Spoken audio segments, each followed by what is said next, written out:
Bom dia, tudo bem com você? Em Atos 10 tem a história de Cornélio. É uma história interessante porque tem algumas lições para gente.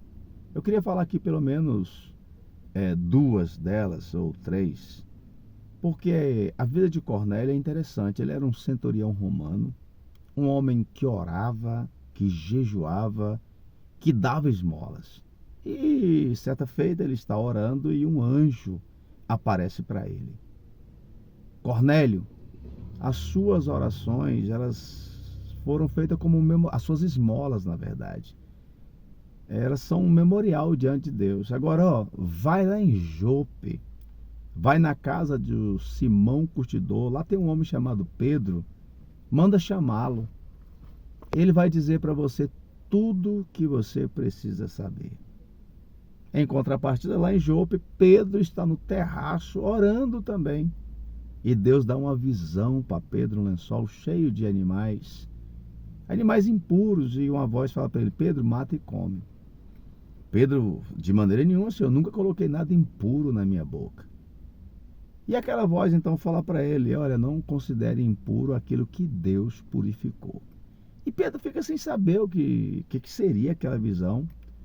Quando os homens que Cornélio envia chegam, e o Espírito Santo fala para ele: Pedro, vai chegar 3 homens aí, vá com eles, porque fui eu que os enviei. Olha só que coisa tremenda. O que é um homem de oração? Quando você ora, anjos aparecem. Quando você ora, o Espírito Santo fala. Quando você ora, você tem visão. Quando você ora, você tem revelação. Agora, olha que coisa extraordinária.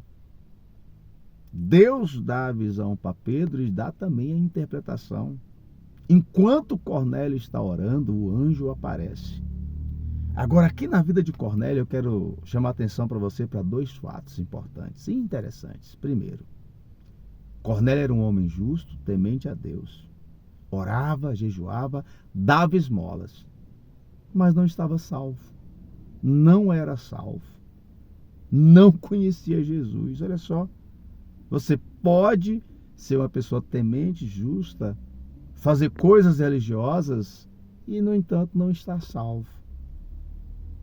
Porque a salvação é unicamente na pessoa do Senhor Jesus Cristo. Se você não fizer uma aliança com Jesus, se você não entregar sua vida para Ele e segui-lo, fazendo a sua vontade, seguindo os seus ensinamentos, nós jamais seremos salvos. Não somos salvos por aquilo que a gente faz.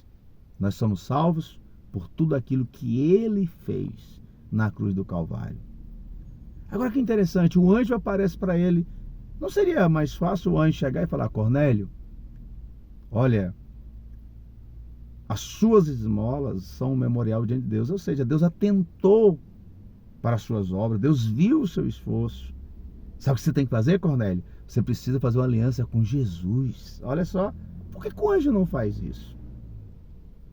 Porque isso não é papel de anjo. A Bíblia diz lá no escritor de Hebreus que os anjos queriam pregar o Evangelho, mas Deus não deu esse privilégio para anjos.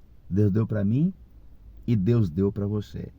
Então observe, embora Cornélio não fosse salvo porque temia a Deus, jejuava, dava esmolas, orava, mas Deus atentou para o seu esforço, para o seu sacrifício e enviou para ele uma resposta. Chama Pedro. Então, querido, a missão de pregar o Evangelho não foi dada a anjos. Os anjos queriam, foi dada a mim e a você. E quantas vezes nós não reconhecemos esse privilégio? Nós não falamos do Evangelho às pessoas que estão perdidas. Aí Pedro, ele vem para a casa de Cornélio. Quando Pedro chega, ele fala: olha, estou aqui, Cornélio. Por que você me chamou? Aí Cornélio conta toda a história. Olha, eu estava orando assim, tal hora. Um anjo apareceu para mim e mandou te chamar. E tu fizestes bem em vir.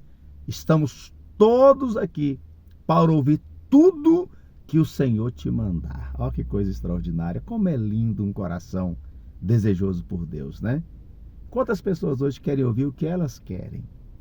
Às vezes vão para a igreja, Senhor, eu preciso daquela resposta, eu preciso que aquela porta se abra, eu preciso disso. Agora, Cornélio, não. Eu quero ouvir tudo que o Senhor te mandar. E Pedro começa. Pedro começa falando de Jesus de Nazaré, como Deus o ungiu com o Espírito Santo e com virtude, como esse Jesus andou fazendo bem a todos, curando toda sorte de enfermidade, libertando os oprimidos do diabo, como esse Jesus foi pendurado no madeiro, crucificado, morto, como ao terceiro dia ele ressuscitou, e Deus o fez dele juiz dos vivos e dos mortos. Quando Pedro está falando isso, a Bíblia vai dizer no versículo 44 de Atos 10, que o Espírito Santo caiu sobre Cornélio e todos aqueles que ouviam a palavra. Aqueles homens que foram com Pedro ficaram maravilhados, falaram assim: Pedro, até aos gentios é dado o dom do Espírito Santo. Eles ficaram maravilhados por quê? Porque na mentalidade deles, Jesus era só para os judeus. Mas Deus vai mostrar que ele não faz acepção de pessoas, ele é de todo aquele que nele crê, de todo aquele que recebe a sua palavra, de todo aquele que crê que ele morreu na cruz, ressuscitou, que ele é o Filho de Deus, ele é o Salvador do mundo. Então, querido, a Bíblia diz: quem crê e for batizado será salvo. Cornélio creu, foi salva a sua família. É a mesma pergunta daquele carcereiro para Paulo: senhores, o que devemos fazer para ser salvos? E Paulo diz: crê no Senhor Jesus e será salvo tu e a tua casa. Então, meu amigo, minha amiga, você que me ouve, não há outro nome no céu, na terra ou debaixo da terra pela qual importamos que sejamos salvos, a não ser o nome de Jesus. Então não basta ser temente, não basta fazer boas obras, não basta orar, não basta dar esmolas. Você precisa conhecer o doador da vida, o Salvador do mundo, o Jesus maravilhoso. Ele morreu naquela cruz para salvar você dos seus pecados, para livrar você da condenação, para te dar vida eterna. Está escrito em João 5,24. Aquele que crê em mim tem a vida eterna. Não entra em condenação, mas passou da morte para a vida. Pense nisso. Deus te abençoe. Ótima quinta-feira. Um grande abraço. E não se esqueça de se inscrever no nosso canal, tá bom? Se inscreva, nos ajude a levar o evangelho para outras pessoas. Afinal, anjo não vai fazer isso, não é verdade? Até mais.